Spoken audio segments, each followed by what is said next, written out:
Good morning, everyone. Welcome to the 2024 Driftless Symposium. I am Sarah Strassman, your Driftless Area Program Manager for Trout Unlimited.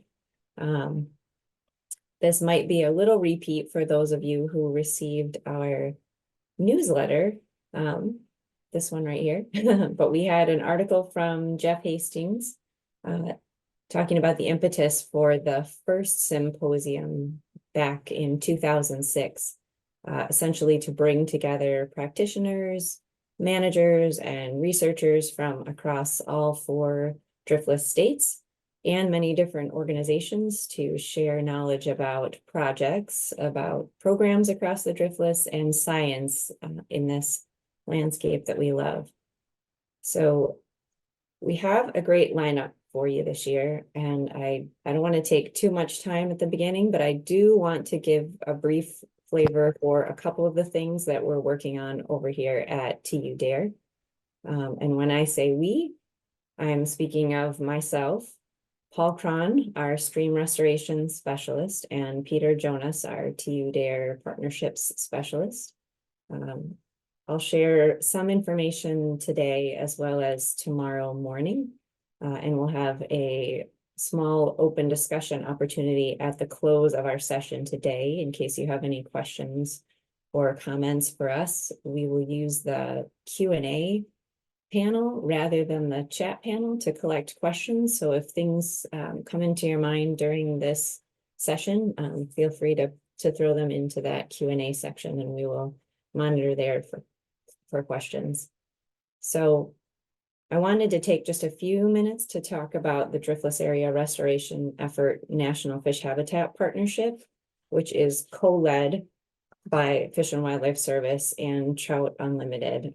I'm the coordinator for this partnership, and the National Fish Habitat Partnerships are one of 20 partnerships across the country that are focused on fish habitat in various different geographies. So Driftless area, we are this orange blob here. Actually, I'm not sure if you guys can see my cursor. We're the orange blob in the national map. And our boundaries are identified on the relief map here in red. And we are one of the original fish habitat partnerships. There are now 20. We started with a small cohort of just a handful of partnerships back in 2006. We were recognized by the National Fish Habitat Board in 2007. And we are focused on the habitats for native fishes throughout the Driftless area, particularly our wealth of groundwater fed cold and cool water streams. So our partnership has had some very stalwart partners who have been with us from the very beginning in 2006, 2007. And we have added new partners every year, essentially, as we've conducted restoration projects and studies and events. This is just a partial list of our more than 200 partners. And so as we are approaching our 20-year mark, we will be renewing our partnership as part of the requirements of the America's Conservation Enhancement Act, which modified some of the governance structure of the fish habitat partnerships. So one of my goals throughout this year will be to request updated partnership letters and commitment letters from these partners and new partners. Many of you are on this call today. And so I'm mentioning because I will be sending some requests for collaboration in the next month or two, and we'll be looking for your entity's interest in continuing collaboration with us for the coming years. Please give me a call if you have any questions about how our fish habitat partnership works, or about partners that you might like to extend an invitation to. Really appreciate all of your collaboration up until this point. And we have some impressive statistics to share. So as part of our application to Congress, let's see if we can get that out of there. I have a little summary of some of the achievements to date since, again, our inception really with our first grant rounds in 2007. So we have funded 79 plus 6 projects. We are waiting on 7 more applications. So the projects that are completed, you're seeing on this map in dark blue.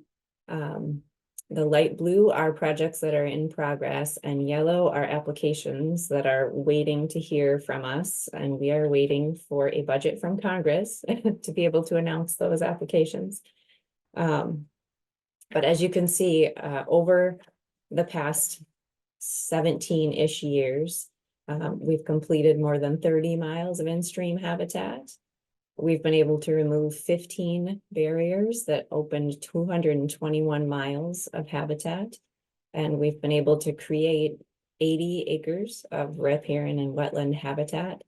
These are just statistics for the Fish and Wildlife Service funded portion of the Driftless Area Restoration Effort partnership. It does not include our NRCS projects. So this is a subset of what Driftless Area Program overall is achieving, but a very substantial contribution to conservation on the landscape over these past several years. So 2 projects that are part of that NIFHAP summary, and I should have mentioned that is on the ground projects, as well as some of the products that you may be familiar with, such as our economic report, recreational study. We've done a number of habitat assessments and condition reports and some modeling work under that fish habitat partnership. So some of the projects that were funded were those research projects, not just implementation of conservation on the ground. So a new project in the realm of research and studies funded starting for this year is our conservation portfolio analysis. And so this is one project that I'll share with you today, and I will touch on our WISE H2O monitoring program tomorrow, which is another one of the research associated proposals. So this conservation portfolio is a spatial analysis that uses a large set of fisheries data, water quality data, climate, modeling, and barriers data to evaluate trout population viability into the future based on existing and projected stressors. So this data then gets assigned to stream reaches at a fine resolution scale that allows us to identify areas that will likely serve as strongholds for brook trout and allow us to apply conservation and protection strategies that will address the main stressors that are identified for those reaches. So we have just started reaching out to agencies to begin compiling the data necessary to drive this analysis, which will actually start later this year. When completed, we'll be generating a series of maps. So similar to this one you're seeing on the screen from Michigan, and reports. Again, I've got a snapshot here of the Michigan report for the Great Lakes. Those products are available online.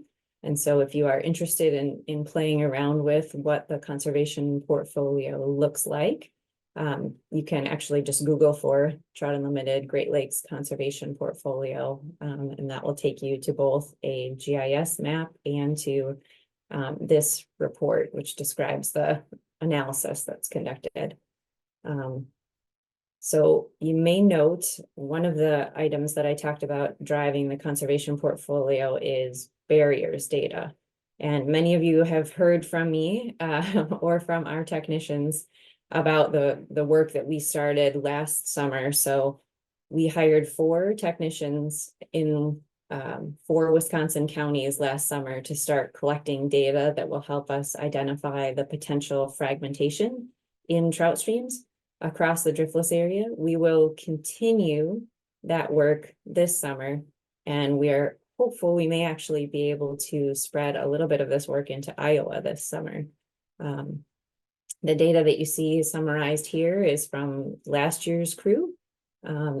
all of the data and reports live inside of the Great Lakes Stream Barrier Database, which is hosted by the state of Michigan. So all that data is available in a publicly online database, but we will also be taking this information and pulling it directly into our conservation portfolio process. So not only is the data that we're collecting with these crews really useful and hoping to drive culvert and barrier replacements at the local scale for town and municipal road managers, excuse me, we also will be able to take that information and be able to more directly assess and evaluate the extent of fragmentation in the Driftless area.